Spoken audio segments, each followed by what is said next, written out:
In Carl Jung's model of the psyche, we have both the outer world and the inner world. The persona, which represents the social mask that we put on, lies between the ego and society, representing our conscious life and outer world.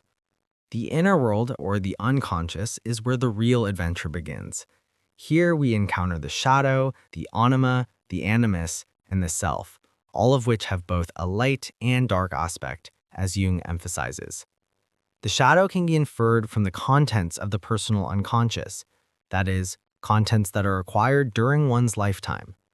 To become conscious of it, one must recognize the dark aspects of the personality as present and real. If not, one unconsciously projects them onto others, changing the world into the replica of one's own unknown face. Shadow work is essential for any kind of self-knowledge, but meets with considerable resistance. While the shadow is always of the same sex as the subject, when we talk of the opposite sex, the source of projections takes the form of a contrasexual figure. Here we meet the anima of man and the animus woman, which often turn up behind the shadow, bringing up new and difficult problems. If you are unconscious of your anima, it will marry your shadow. The anima is the personification of all female psychological tendencies in man, while the animus is the personification of all male psychological tendencies in woman. These will always express what you lack, as they have a complementary nature. They form part of the collective unconscious as archetypes or collectively inherited patterns of behavior, which are autonomous, making them particularly difficult to integrate into one's personality. Just as the persona should be a sort of bridge to the world, the function of anima and animus is to make a connection with the depths of the psyche. We've explored the ideas of the persona, the shadow, and the collective unconscious, which differs from the personal unconscious, in previous videos. Now we will be doing the same here with the anima and animus. If the encounter with the shadow is the apprentice piece, then that with the anima is the masterpiece. The integration of the shadow, or the realization of the personal unconscious, marks the first stage in Jungian psychology. Without it, a recognition of anima and animus is impossible. Though the shadow is a motif as well known to mythology as anima and animus, it represents first and foremost the personal unconscious, and its content can therefore be made conscious without too much difficulty. In this, it differs from anima and animus. For whereas the shadow can be seen through and recognized fairly easily, the anima and animus are much further away from consciousness, and in normal circumstances are seldom, if ever, realized. The first step one must take is acknowledgement of the anima and animus, which form the bridge to the most fundamental figure to emerge, the archetype of the self, the totality of one's personality. Man tends to overvalue the masculine aspect with his persona, playing the strong man, while the feminine aspect remains unconscious. This naturally leads to negative anima projection, as he is completely unaware of it. Man is highly focused on ego, he's highly rational, and centers around the outer world, in detriment to the unconscious. His curse is the imprisonment of the outer world without access to the inner world. Woman, on the other hand, is more in tune with the inner life. There is a considerable psychological difference between man and woman.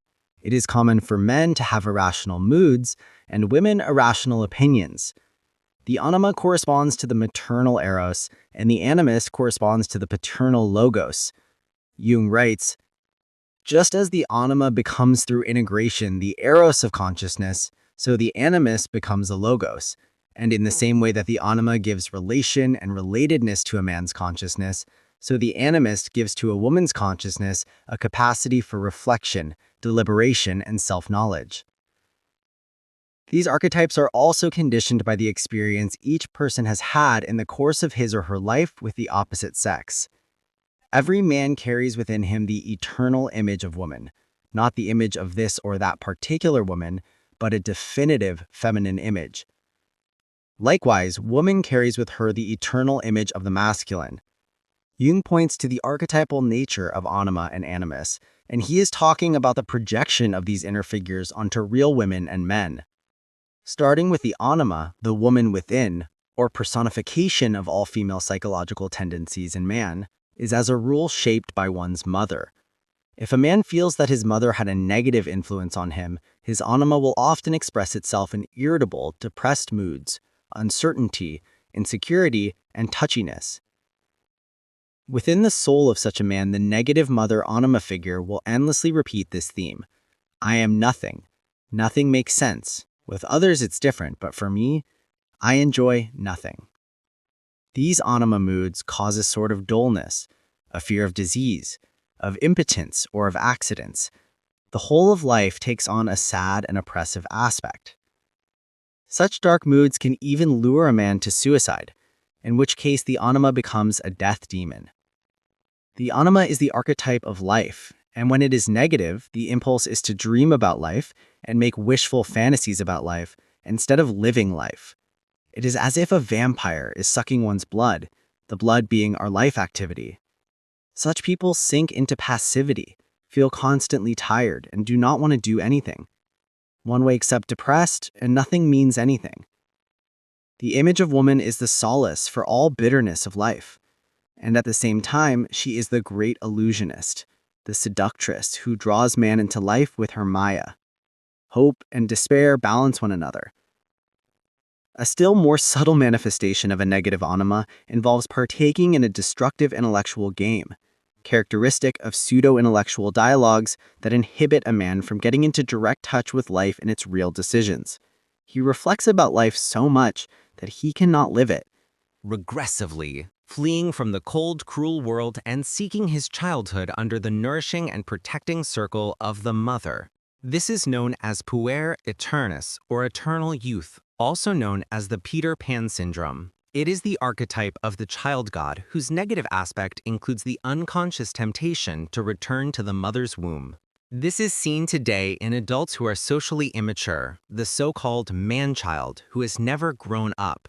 On the other hand, he despises woman and sees her simply as an object to fulfill his erotic fantasies. The most frequent manifestation of the anima takes the form of erotic fantasy, which becomes compulsive only when a man does not sufficiently cultivate his feeling relationships and has remained infantile. These aspects of the anima can be projected so that they appear to the man to be the qualities of some particular woman. It is the presence of the anima that causes a man to fall suddenly in love when he sees a woman for the first time and knows that this is she. In this situation, the man feels as if he has known this woman intimately for all time. He falls for her so helplessly that it looks to outsiders like complete madness. In the German myth of the Lorelei, beautiful water spirits or sirens sing to seduce and lure men to their death. The anima symbolizes an unreal dream of love, happiness, and eternal warmth, her nest, a dream or wishful fantasy that lures men away from reality. Men also project the anima onto things as well as women, such as the captain of a ship being symbolically her husband, which may be why he must, according to tradition, go down with the ship if she sinks. However, the anima is not just about lust. The universal anima is symbolized by the goddesses who possess feminine energy: Cybele, the goddess of nature, and Aphrodite, the goddess of love.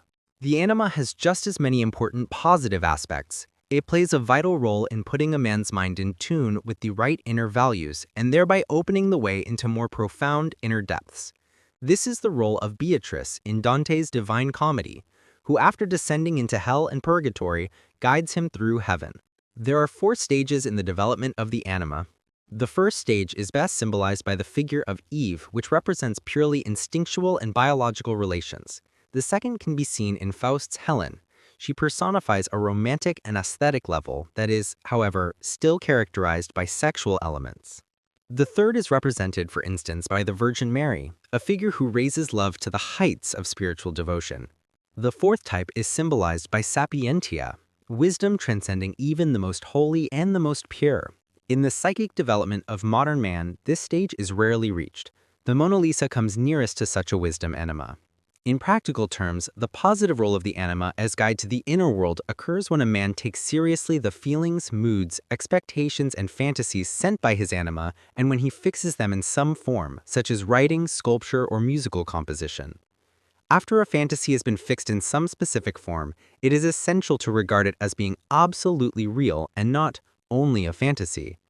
If this is practiced with devotion over a long period of time, The process of individuation takes place and unfolds in its true form as one brings the unconscious contents into reality. The unconscious, as we know, can never be done with once and for all. The purpose of Jung's analytical psychology is to achieve wholeness of personality, bringing the unconscious contents into consciousness through the lifelong process of individuation and alignment towards the self. Only the painful but essentially simple decision to take one's fantasies and feelings seriously can at this stage prevent a complete stagnation of the inner process of individuation, because only in this way can a man discover what this figure means as an inner reality. Thus the anima becomes what she originally was, the woman within, who conveys the vital messages of the self. One such example can be seen with Scottish writer William Sharp, who wrote under Fiona MacLeod, a pseudonym kept almost secret during his lifetime. He wrote on Celtic lore and nature. He wrote out of his heart, out of his soul, through the voice of the archetype of life. When a man is full of life, he is animated. This he could never have brought into expression with his outer self. He knew that what he wrote could not have been done by himself alone. In fact, he even wrote letters to Fiona and she would answer. They were two separate persons, a rare degree of reality corresponding to anima integration. The great poet William Butler Yeats praised Fiona's writings, but did not like those of William Sharp. The animus, the man within, is the personification of all male psychological tendencies in woman. It too exhibits both good and bad aspects. However, it does not so often appear in the form of an erotic fantasy or mood, but rather takes the form of a hidden, sacred conviction about one's assumptions. One of the favorite themes that the animus repeats endlessly in the ruminations of this kind of woman goes like this. The only thing in the world that I want is love, and he doesn't love me. Or, in this situation, there are only two possibilities, and both are equally bad. Just as the character of a man's anima is shaped by his mother, so the animus is influenced by a woman's father. The father endows his daughter's animus with incontestably and unarguable true convictions, convictions that never include the personal reality of the woman herself as she actually is. The negative aspects of the animus lures women away from all human relationships and personifies a cocoon of dreamy thoughts filled with desire and judgments about how things ought to be, which cuts a woman off from the reality of life. In the folktale of Bluebeard, we can see a representation of a negative animus who secretly kills all his wives in a hidden chamber. When he marries another woman, he asks her not to open a certain secret door where all the corpses are found. The woman, however, is overcome by curiosity and opens it. In this form, the animus personifies all the cold and destructive reflections that invade a woman, which get her into a state where she even wishes death to others. Destructive attitudes a wife can drive her husband and a mother her children into illness, accident, or even death. Or she may decide to keep the children from marrying, a deeply hidden form of evil that rarely comes to the surface of the mother's conscious mind. A naive old woman once said to me, while showing me a picture of her son, who was drowned when he was 27, "I prefer it this way. It's better than giving him away to another woman." An unconscious animus opinion may lead to a strange passivity and paralysis of all feelings or a deep insecurity. In the depths of the woman's being, the animus whispers, "You are hopeless. What's the use of trying? There is no point in doing anything. Life will never change for the better." Just as the anima, the animus also takes on a vampiric aspect. It is one of the activities of the animus life of a woman to steal, to suck life from other people. Such a woman becomes a vampire because she has no life in herself, but she needs life and so must take it where she finds it. The devil animus kills every feminine aspect in life. Unfortunately, whenever one is possessed by the anima or animus, it seems as if we ourselves are having such thoughts and feelings. The ego identifies with them to the point where it is unable to detach itself and see them for what they are. One really becomes possessed by the unconscious, and only after the possession has fallen away does one realize with horror that one has said and done things diametrically opposed to one's real thoughts and feelings. Like the anima, the animus does not merely consist of negative qualities, such as brutality, recklessness, empty talk, and silent, obstinate, evil ideas. He too has a very positive and valuable side. He too can build a bridge to the self through his creative activity. If a woman realizes who and what her animus is, her animus can turn into an invaluable inner companion who endows her with the masculine qualities of initiative, courage, objectivity, and spiritual wisdom. The animus, just as like the anima, exhibits 4 stages of development. He first appears as a personification of mere physical power, for instance, as an athletic champion or muscle man. In the next stage, he possesses initiative and the capacity for planned action. In the third phase, the animus becomes the word, often appearing as a